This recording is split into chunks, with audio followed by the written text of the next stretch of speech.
முக்கியமானது பார்த்துட்டீங்கன்னா, அந்த பொருளாதாரம் அப்படிங்கும்போது நிச்சயமாகவே அது யாருனாலயும் உதவி செய்ய முடியாத ஒரு பயங்கரமான ஒரு கொடூரம். அதை விட ஒரு கொடூரம் பார்த்துட்டீங்கன்னா, வியாதியின் வேர். அதை விட கொடூரம் பார்த்துட்டீங்கன்னா, ஜீவனுக்கு போராட்டம். இது எல்லாத்துக்குமே முடிவு, ஒரு சொல்யூஷன்,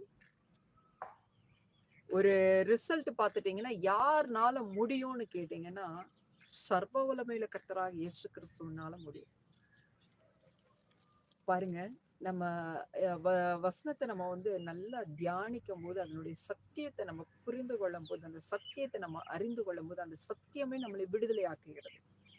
சத்தியத்தை அறிவீர்கள், சத்தியம் உங்களை விடுதலையாக்கும். கரெக்டுங்களா? மரணமும் ஜீவனும் கர்த்தருடைய கரத்துல இருக்கு. ஆகையினால் நீங்க ஒரு விஷயம் வந்து புரிந்து கொள்ளுங்க, தைரியமா இருங்க. கர்த்தருக்கு தெரியாம